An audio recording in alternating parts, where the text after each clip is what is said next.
Good morning, everybody. Happy Friday. Oh my gosh, it was so crazy rainy this morning when I woke up. It was like torrential downpour, and I had gotten a notification on my phone that there was like a flood warning. But the sun has come out, the clouds have parted, the birds are singing, and all is well. Today's update is going to be, they're all of a personal nature, I think, don't you? I usually try to be pretty transparent about my, what I'm going through in my life and how this relates to whatever. And good morning, Patricia. But there have been some big changes in my path. Once again, surprise, or it's really no surprise. I did a little teaser on my Instagram stories yesterday. If you're not following me on Instagram, Andrew Martin Energy. Morning, Andrea. That I have recently made the decision, as of yesterday, it's official, that I will be moving back to San Francisco. Hey, Erica. Yeah, it is, right? I'm keeping everybody on their toes. You never know what to expect with me. And the decision to move back to San Francisco, there's a lot of layers to it. I know that there was like a message here. Good morning, Colleen. Hi, Kristen. Hi, Sabina. Wow, all these people. Love seeing everybody this morning. So let's see where to start. So San Francisco, yes, I'm moving back to San Francisco. I have been sitting here and thinking, it's interesting also. I just got a little sign from, the universe. There's a cardinal. There's a couple of cardinals, a pair of cardinals that live in the neighborhood. And I've heard them calling all summer since I moved back. I have heard these cardinals calling, and I've never been able to see them. Like, they've been elusive, and every time I look out my window and I hear them, I can't see them. And the backyard that we have here at the apartment, I can't see them. Like, never am I able to see them. And this morning I was in the kitchen, I was getting my coffee, and I heard the cardinal calling in the backyard. And so I ran to the door, opened it up, and opened up the screen door and stuck my head out, and I was looking, and I was like, I know you're here, I know you're here. And I finally saw her. So it was a female cardinal, and she was sitting on top of the tree, calling.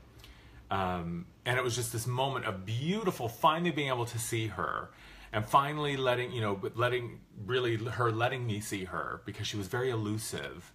And so I read up, I've pulled up on my laptop here, what's the cardinal message? I love, whenever I see a spirit animal, or whenever I see an animal consistently, like hummingbirds were a big one for me for a while. Stellar's jays, Stellar's jays were a big one for me for a while. And now it's been this cardinal. So cardinal medicine, cardinal totem is, this bird is asking you to be more clear as to what your intentions are. Setting a clear and insightful goal for yourself will accomplish everything you are asking for and more. Focus and set your intentions clearly in order to expedite matters. And then there's a couple of other things. And then and then it says, make sure that you are aware of exactly what it is you are manifesting, and then make any corrections that are necessary. And then the last line that I loved was, cardinal can also be letting you know that you should be your own first priority. Taking good care of yourself first will make it much easier for you to help others. So when I moved back to New York, it's funny because I was rereading my journal from last year. It was around November when I had decided, okay, it was around November, I think, when I decided to move, and I was sort of on the fence at that point about, was it going to be San Francisco or was it going to be New York? And I had written down sort of a pros and cons list of each city. And for New York, I wrote, it feels like I'm moving to New York for my career, for my practice, for work, really serving my purpose. And for San Francisco, I had written, it feels like I'm moving to San Francisco for like my friends and my relationships and the people that I love, because pretty much every single person that I love outside of my biological family that I'm super close to, with a few exceptions, but most of them live on the West Coast, Seattle, San Francisco, and LA. And so at the time, I made this decision to move to New York because it felt like the right decision for my practice. And I don't regret my move to New York at all. I've had a great time being back here, and it's been really, really good for me in many ways. I mean, I can't believe it's been 4 months. It'll be 6 months, October 1st. And so the 4 months that I've been back here, big things have changed. Like my work is taking me in a new direction. I've had all these exciting, wonderful projects start up. So it's been really, really good for me. So there is no regret.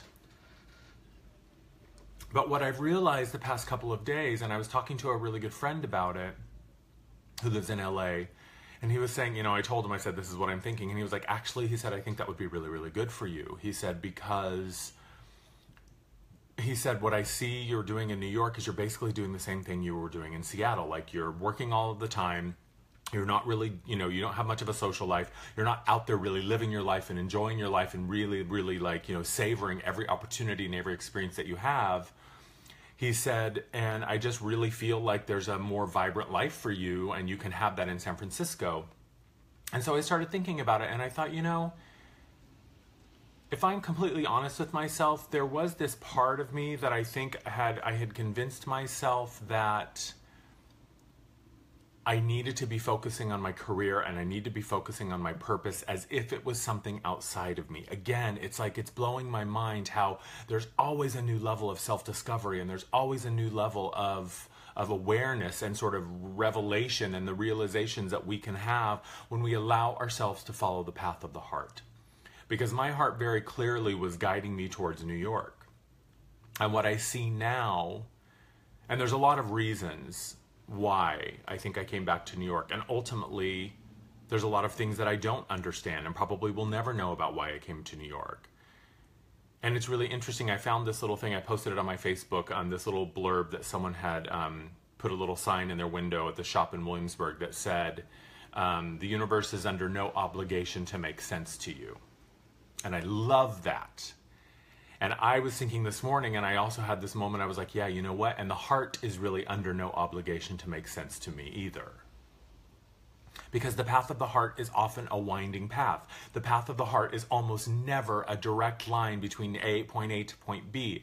Because we so often have erected so many barriers to our heart. We have erected so many barriers to love and to being loved and to loving and accepting love and receiving love that oftentimes the path of the heart is like a maze, right? It's like that a big hedge maze, and it kind of has to be, because in order for us to really get to that true place and really reconnect with that juicy goodness inside, we've got to make that path. We've got to knock down those barriers. And I see very clearly now that part of why I came to New York was I was given an opportunity to see, Andrew, when you put your work first, when you put your career first, and that's your only number one priority, this is what your life will look like.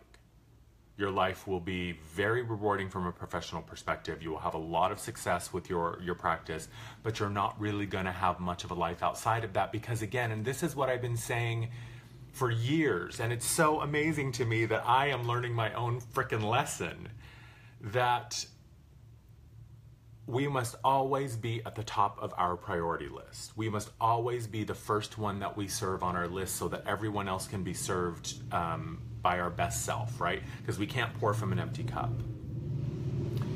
And I had really put my practice, my career, my clients, my work outside of me. And I had put it above me. I had put it above my own happiness with being with the people that I love and being close to the people who are so dear to my heart. And I had really convinced myself that, well, that's just where you are, Andrew. You just need to sort of sacrifice having a social life and having sort of this thing beyond what you do for a living. And I had kind of separated the two, right? There's Andrew who works and then Andrew who plays, or Andrew who, you know, has his friends and his family and the people that support him and that he loves. And now I see very clearly that I am being called to integrate those two. And that is really so much of what we're going through this August with these powerful, powerful energies and this big push of energy that we are receiving to help anchor us into this timeline. And this is what we're going to be talking about in the Soul Expansion for August, the liberation timeline. And I've really been asking myself, okay, if the theme for August is the liberation timeline, how am I liberating myself? And I am liberating myself from this idea that my work or my practice is something outside of me that I am beholden to, in this sense that I have to sacrifice for it. What I mean by that is that my purpose and I serve each other. And I talked about this over the past couple of months, that we work with our purpose and our purpose works with us. When we show up in service of our purpose shows up in service of us. I can do my work anywhere.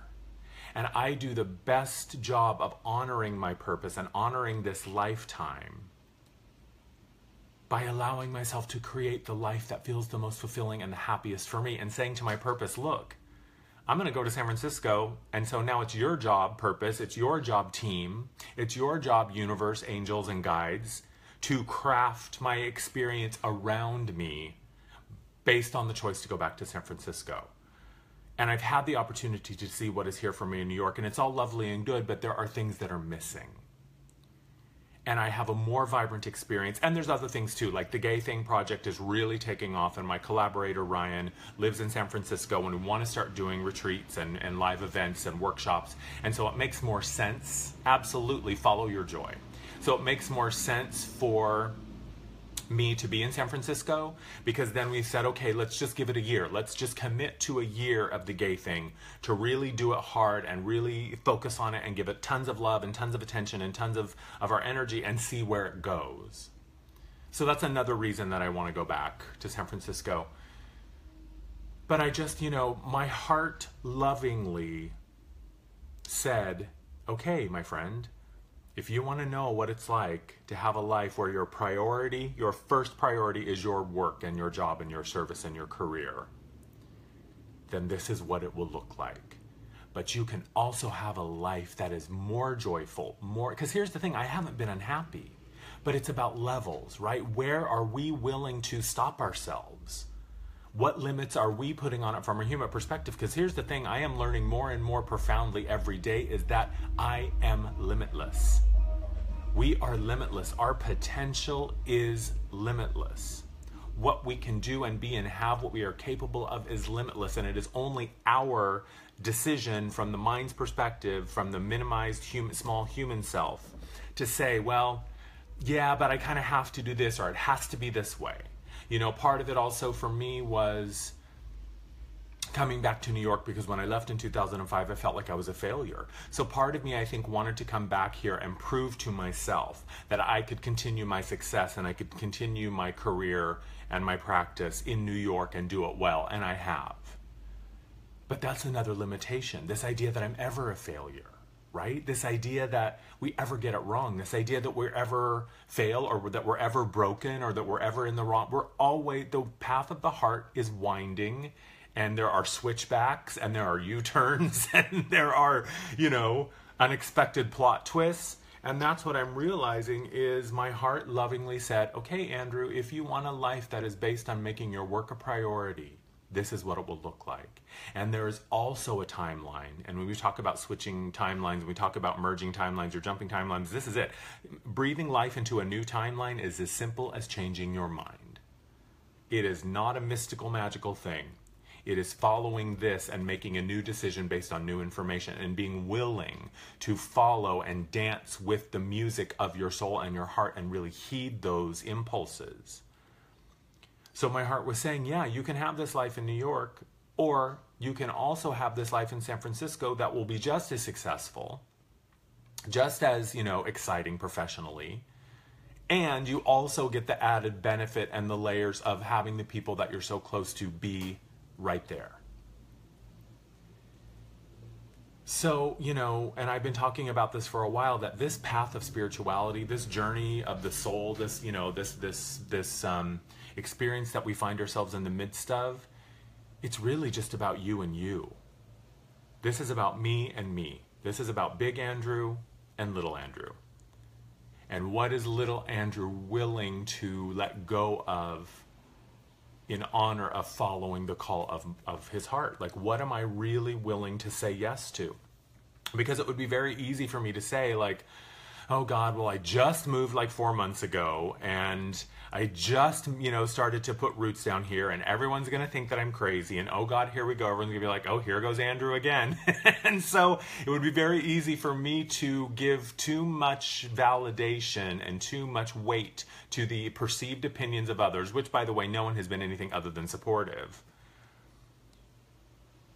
it's about me and me. Like, what am I willing to sacrifice? What am I willing to surrender and just let go of and say, yeah, man, I'll let go of all of the investment that I've put in New York in these 4 short months, if it means that I can have a life that feels even better, because it's just progressing. It's not like I'm moving backwards. I'm not stepping down in my experience, right? It is another level of freedom, another level of liberation, another level of satisfaction, another level of love and fulfillment and joy and expansion. It is always moving up. This is the up escalator. This is what I'm talking about. When we trust this above all else, it will always move us towards our highest expression. And the moment that I had that was sort of the clarifying moment, as I was sitting with my roommate out front, that we have this beautiful little, sort of patio area and a bench, and it's got an awning, and he has all these beautiful plantings, and it's like this nice little oasis on the corner. And so we were sitting out on the bench yesterday. I came home from the grocery store, and we were sitting out there chatting, and he was like, so, he was like, our original agreement for you staying here was 6 months. And he said, that'll be October 1st. He said, so, I just want to find out where your head's at, what's going on. He said, if you need more time, he's like, because I really enjoy living with you. He said, you're a great roommate. He said, I'm really surprised at how well we get along. So he said, if you need more than 6 months, you can have it. He said, but I do have a friend who's coming to stay the first week of October, and she's going to be staying in your room. He said, so you'll need to find a place just to go for like the first week. And then you can come back. And I thought, okay, well, that's something to think about. Thank you. And so we had that conversation, and I have moved. This move to New York was like the 31st time I have moved in my entire life. I would say that probably the 22nd time as an adult. And normally when it's time for me to move, when it's time for me to find an apartment, when it's time for me to look for a house or housing, I always know there's always this nudge in my gut that says, okay, Andrew, go look. And I've never had a hard time finding a place to live. It always has fallen into my lap. And so it's usually, I only ever really have to look at 1 or 2 apartments before I find a place. And so after I talked to my roommate, I was like, okay, well, I guess it's time to start looking. And a couple of days went by, and I realized, I was like, oh, I have no desire on any level of me to look for a place to live here. There is not one molecule within my body that is saying, okay, Andrew, it's time to find a place to live in New York. And so I just sat with that. And that was the original sort of light bulb moment that went off, and I thought, oh, maybe New York isn't where I need to be anymore. Maybe New York isn't where I'm being called. And I also had this perception and this idea, again, that my purpose was outside of me and was something that I had to do something for, even if I didn't want to do it. Now, here's the thing. What I do realize is in the beginning of our spiritual path, and in the beginning of tuning into our truth and finding our purpose and really getting real and honest with ourselves, there will oftentimes be things that we are asked to sacrifice that our mind feels like is a huge deal, and oh my God, this is painful, this is impossible, I can't do it. But the heart is always saying, no, dude, this is just your highest expression. Let it go. Because I promise you will be glad one day that you did. And I can raise my hand and say that every single thing that I've ever let go of the past 5 years, I have 0 regrets. Even the things that in the moment felt like a death to let go of. I was terrified to let go of these old stories or these old patterns or these old beliefs or these old routines or these old security blankets. I was terrified. But I look back on them now and I'm like, fuck yeah, man, I am so glad I let go of those things. I am so glad I trusted my heart. But here's the thing.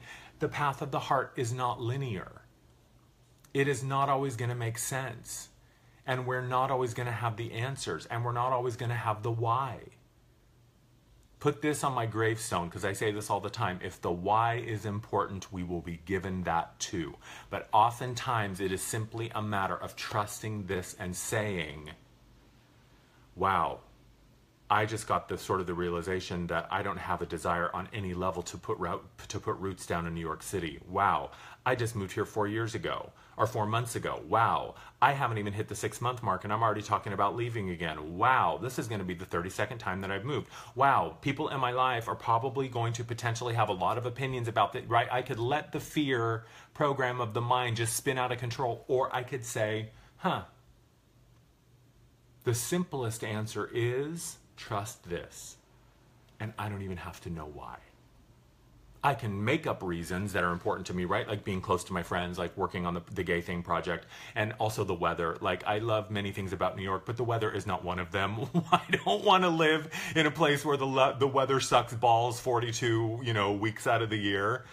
I'm looking at the weather in San Francisco right now, and it's like high 60s, low 70s all week, and I'm like, oh my God, that's my dream weather.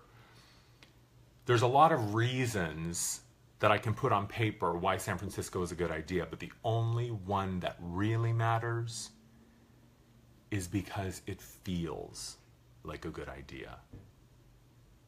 And that's where we are in August.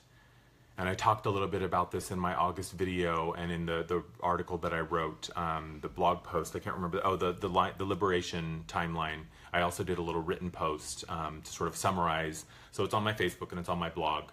Which, by the way, I don't know if I made this announcement, but all of my social media and everything has changed. So now it's andrewmartin.energy is my website, and Andrew Martin Energy is my YouTube, Facebook, and Instagram. But this month is all about these last-minute plot twists and these completely out of left field, developments, and these, where the heck did this come from? Developments and plot twists and U-turns and, And the only thing that matters is that it feels right, and it doesn't have to make sense to the mind. I promise you, it doesn't have to make sense to the mind. It's about really just trusting this and saying, okay, the path of the heart is not always a straight line. And I also realized I was sitting here just sort of meditating, and I was just tuning in energetically, and I felt this massive wall around my heart collapse. Like this massive barrier that I didn't even know was there. And I was like, what is this about? What was that? Because it was literally like a giant wall of a building or a house just went whoom and fell over. And all of a sudden this huge expansion happened in my heart. And I thought, what the heck is that? And very clearly I realized that there was still a part of me, the ego self, the small self, the fearful self. And this is really the fundamental thing for all of us in some way, isn't it? That the ego is terrified of showing up vulnerable, willing to love, and more importantly, willing to be loved. And for me to show up and arrive in San Francisco and say to my friends, I need you. I want you. I want to be with you. I need you in my life. I am happy that you are in my life. I am grateful that you are in my life. I can't imagine my life without you. And I want to be with you because you are the people who make my heart frickin' sing. And there was a part of me that felt like that just wasn't safe. That to be that vulnerable and to pack up everything again and to move across the country again, and to show up in San Francisco again, right? The heart just found, not the heart, the mind was just finding all of these reasons to keep that barrier intact. And the heart was just saying, let it go. Because that barrier that you think is protecting you, which at one time it may have protected you, right? You may have needed that barrier at some point in your life, but you think that it protects you now, and it doesn't. It actually holds you back. That very thing that you think keeps you safe, right? The mind is always trying to separate. The mind says, well, if I build up a defense, and if I build up a wall, and if I'm over here, then I'm safer. And the heart says, no, you're not at all. You're actually minimizing your experience. You're actually taking less than you can have. You're actually selling yourself short. And you are cutting off an opportunity for the people who love you to show you how much they love you, to give you the love that you are worthy of. And you are denying yourself the receipt of that love. And that was such a huge revelation for me. Because I consider myself to be a fairly loving guy. I consider myself to be very open-hearted. But there's always another layer, right? There's always a higher level of expression. There is always a bigger expansion. There is always a new aha moment. And it's not about, here's the tricky thing, it's not about chasing the awareness. It's not about chasing the revelation. It's not about looking for the higher expression. It is about being where you are and trusting that it will reveal itself to you and it will call you forward. I have said this a million times and I'll say it again. You don't need a plan. You are the plan. Following the heart is the plan. And when the heart knows that it's time for you to move in a direction or make a choice or make a decision, it will give you that little nudge, that little tap, that little, hey, Andrew, hey, listen, pay attention, wake up.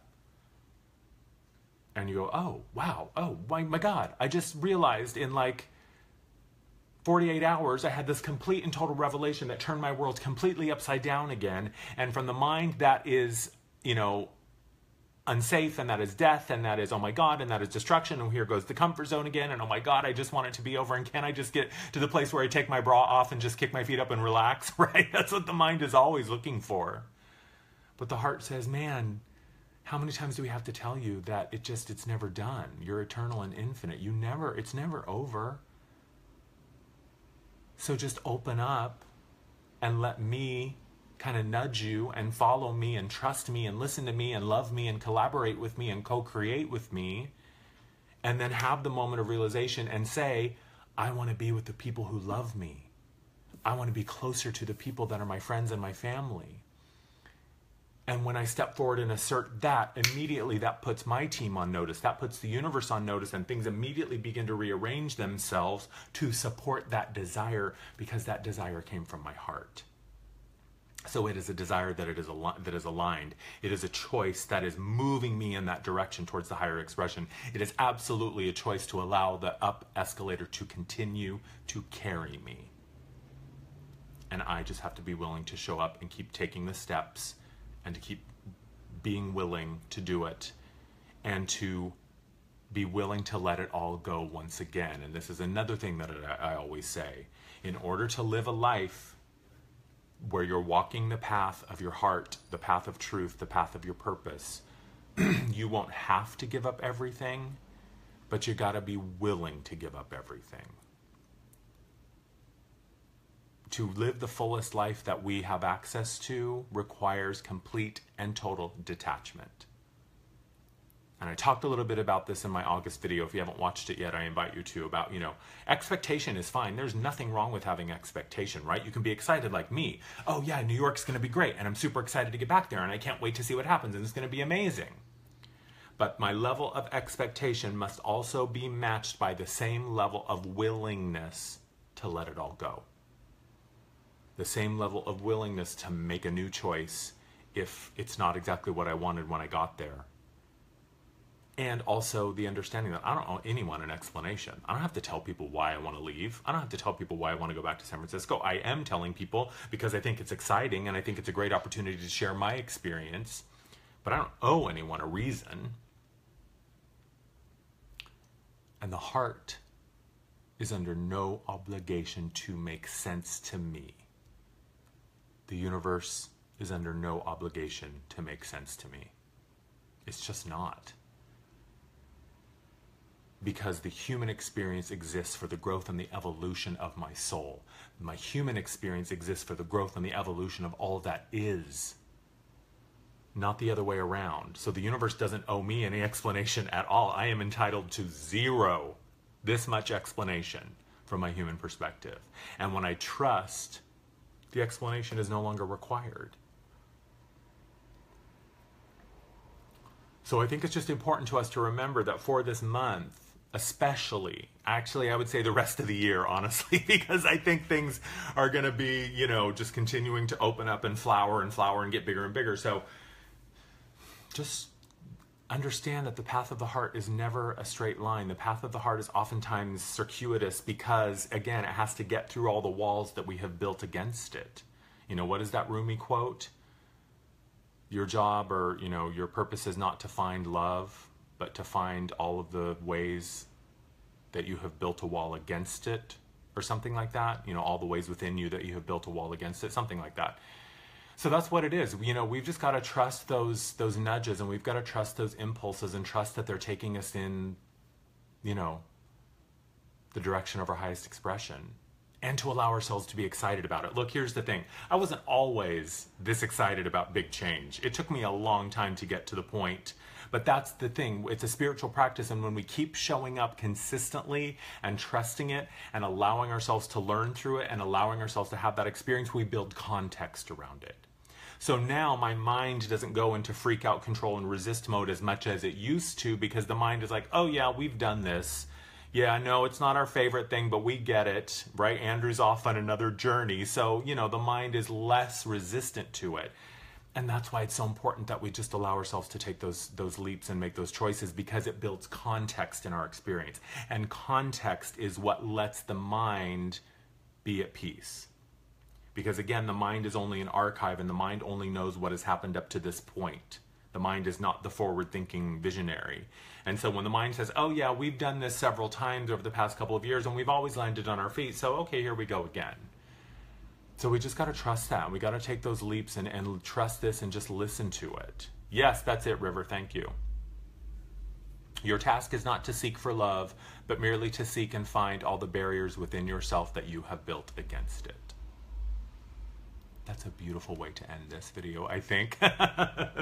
So I'll put in the description the August Soul Expansion calls. They start this Sunday. Also, you may have seen on my Facebook that I posted the Lionsgate portal activation that I'm doing Tuesday evening. Man, it filled up so fast. I only had 300 spots available, and they went like that. So sign up for my newsletter, because I will be sending out the MP3 recording, the replay of the energy work, through my newsletter Tuesday evening. So if you weren't able to snag a spot in the live call, I'll be sending out the MP3 recording that evening to my newsletter. So you'll get the MP3 recording, and it's going to be an hour of energy work. It's not really going to be a discussion or question and answer. So it'll be the same kind of work we do in the soul expansion calls, but it'll just be an hour of that. So if you want to receive the energy work and go through, you know, the energies that are going to help anchor those Lionsgate portal energies in, sign up for my newsletter. Go to the andrewmartin.energy and click on the subscribe tab, and it'll take you to the form where you just enter your name and email address, and then I'll send that out Tuesday evening so you can have that. The Lionsgate portal is, you know, going until I think it's like August 12th or 13th. So even if you listen to the energy work a couple of days after the 8th, it's just at the peak on 8/8 on August 8th, but it's still open. So you can do the energy work and it'll be fine. You're not missing out on anything other than just doing it live. So that's it, you guys. Have a happy Friday. Thank you as always for tuning in and watching. I love you guys, and I will see you soon. Bye.